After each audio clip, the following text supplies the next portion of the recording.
This home video footage shows what happens when a ship breaks up at sea. Metal panels are literally ripped apart.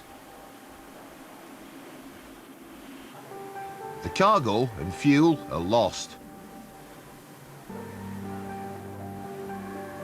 The cost to the environment is enormous. And thousands of pounds worth of ship start sinking.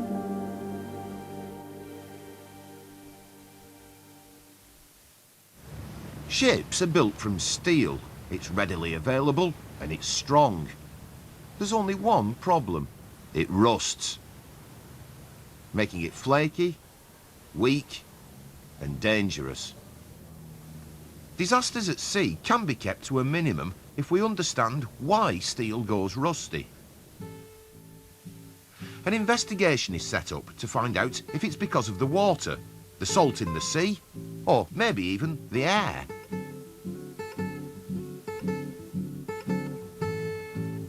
A few sheets of steel first need to be cleaned. This gets rid of any dirt and grease. Each sheet is then placed in a different tank under different conditions. The first is in contact with air, but no water. Silica gel is a drying agent. It absorbs water from the atmosphere.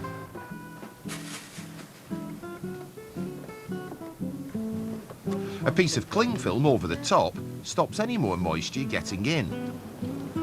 Okay, that's tank one. Don't you go on to tank number two? Yep. Water has a small amount of air dissolved in it. Boiling it drives the air away. So the second sheet is in water, but there's no air. Yep. I'll put in the oil. Why is it important to cover the water in this tank with a layer of oil?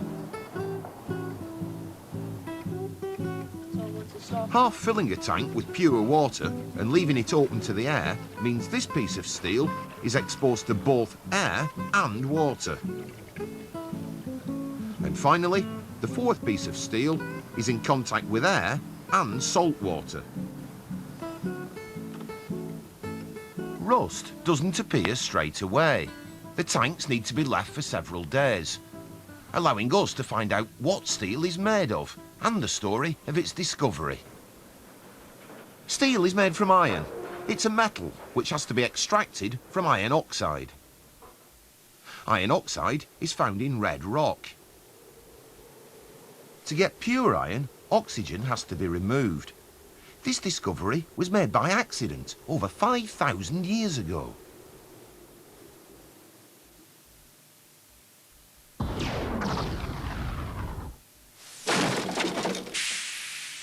In the Bronze Age, meteorites landing from outer space were the only source of iron.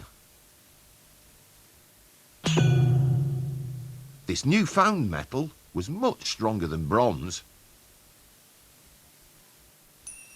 But meteorites were extremely scarce, so iron was rare. In the Middle East, furnaces of charcoal were used for extracting copper from copper ore. Heat from the furnace turns the ore into copper oxide. Charcoal takes oxygen away from the oxide and the copper metal drips to the bottom. Adding lumps of the local red rock helped to remove impurities. Little did people know that at higher temperatures, some of the red rock would change into iron, which could be hammered to make hard metal tools. The red rock was in fact iron oxide. Heating in the furnace extracted the oxygen, producing solid lumps of iron. Metal workers soon discovered how to make iron stronger. Heating in charcoal fires and quenching in water added carbon to the surface of the iron. This produced what we now call steel. But it was a hit and miss operation. Adding the right amount of carbon was crucial. Too much and the steel was brittle. Too little and the steel was soft. 3,000 years ago, people all over the world began to perfect the steel-making process. Nordic metalworkers were thought to be magicians because they mumbled magic spells as they worked. But they were probably just singing songs, helping them to judge the length of time the metal needed heating.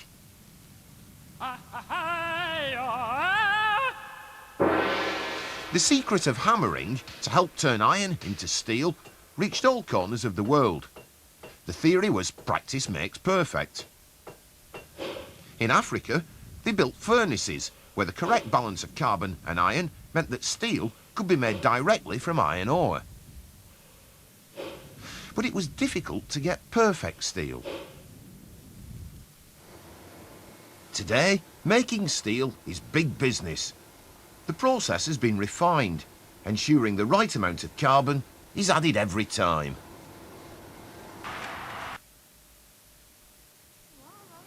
So, how did those sheets of steel get on? The steel in contact with air but no water hasn't rusted at all. Yeah. It's really shiny this, and it's still smooth as well. It's a bit like putting a sheet of steel in a desert where the atmosphere is very dry. It would take a long time for a car to rust in these conditions. Don't look like it's rusted much, does In tank number 2, with water but no air, the steel doesn't rust either. it? Yeah, it's not rust all the way down. Yeah. The Titanic sank over 80 years ago. When it was discovered, it wasn't as rusty as expected. This is because, at a depth of nearly 4 kilometres, there's very little air dissolved in the water.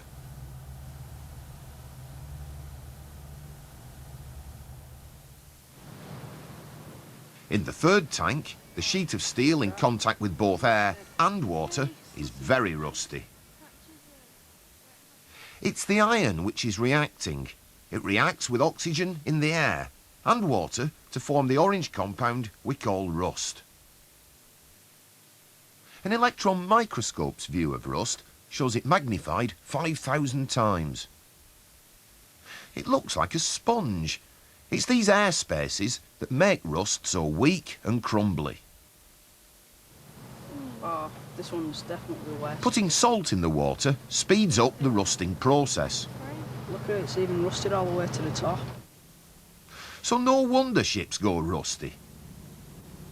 Mighty ships upon the ocean suffer from severe corrosion. Even those that stay dockside turn quickly to iron oxide.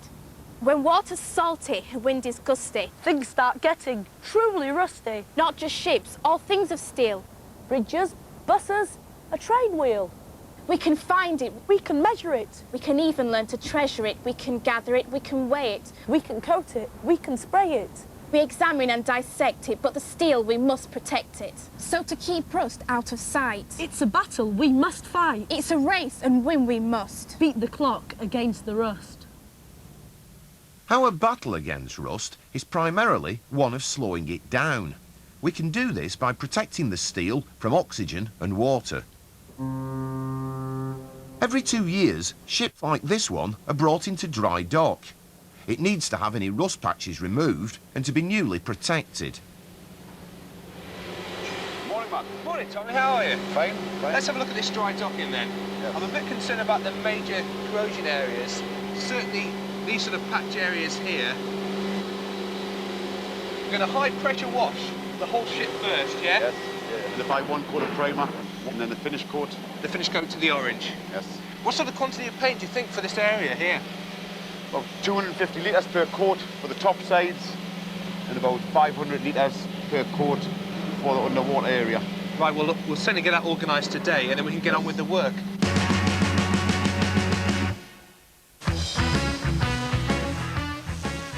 The first stage is high-pressure water cleaning. This gets rid of all the barnacles, dirt and surface rust.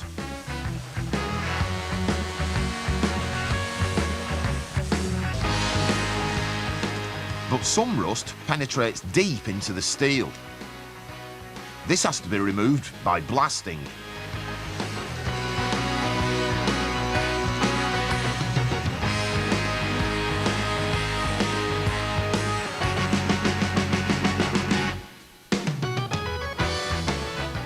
main method of protecting the steel from oxygen and water is to paint it. First, it needs priming. Then it's time for several layers of top coat.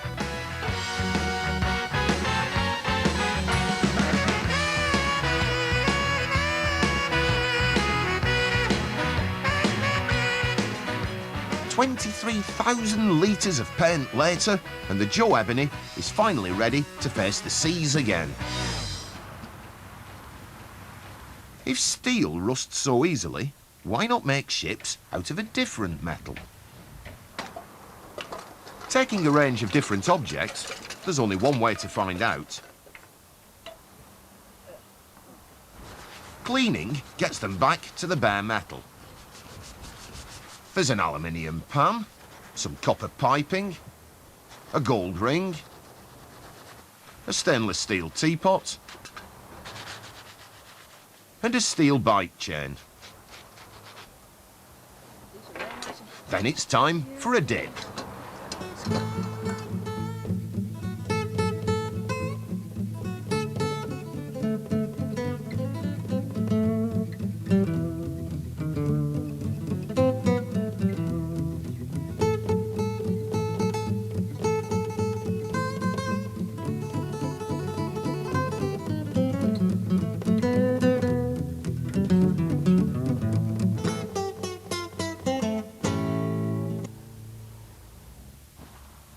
Four days later, and it's time to fish out the results.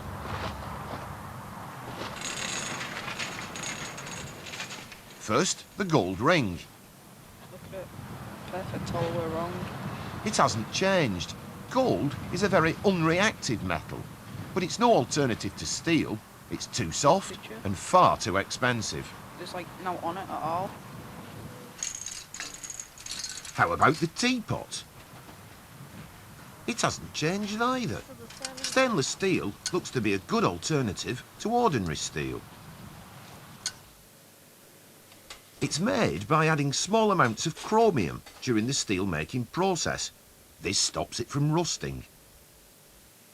But stainless steel is very expensive, and there simply isn't enough chromium in the world to make ships and bridges out of it.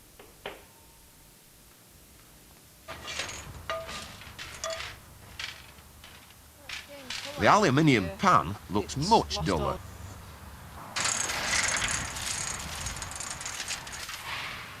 The copper has started to go slightly green in places. The steel bike chain looks as rusty as expected. So, of the 5 metals, steel, copper and aluminium are the ones which have reacted. A more controlled investigation of these 3 metals has been set up in the lab. A patch of clear sticky tape is attached to monitor any change. They're placed in salt water and again inspected 4 days later.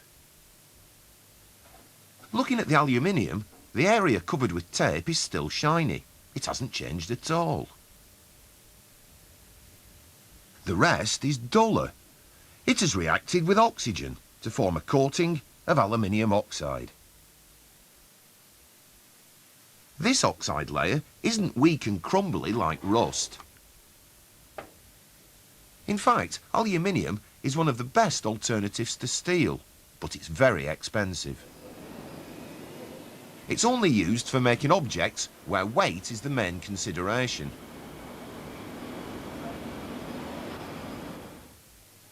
Copper has also reacted with oxygen, but only slightly. The green is a form of copper oxide.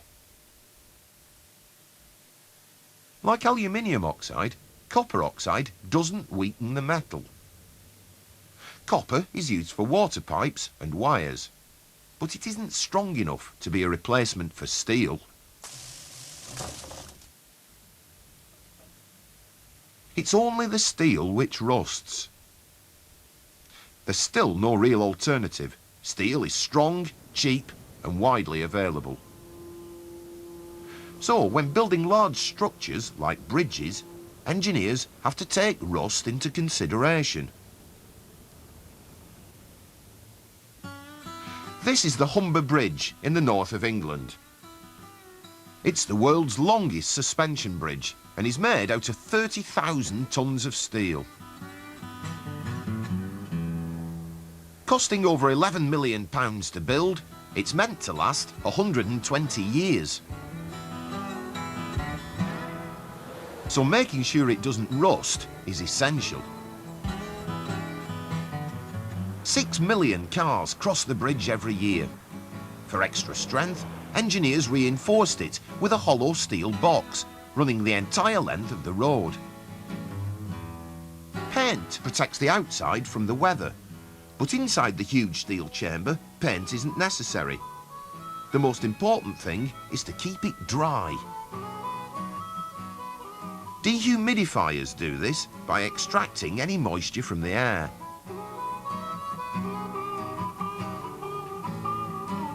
The bridge is held up by thousands of steel suspension wires. These are protected by a process called galvanizing. The steel is plated with a protective layer of zinc.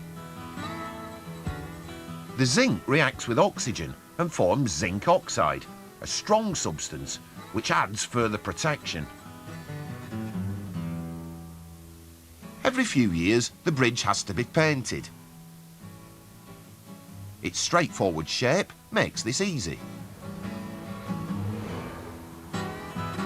But daily inspection of the steel components is also necessary.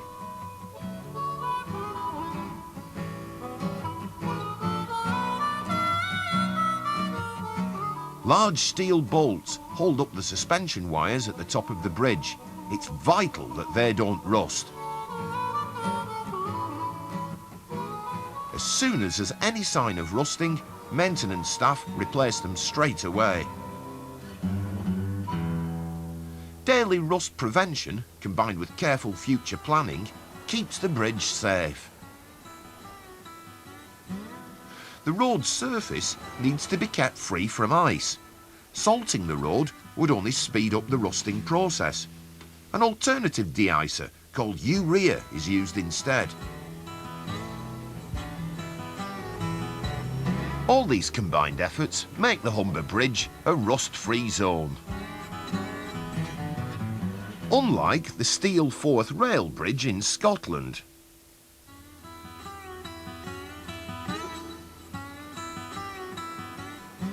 Why has this bridge rusted so badly?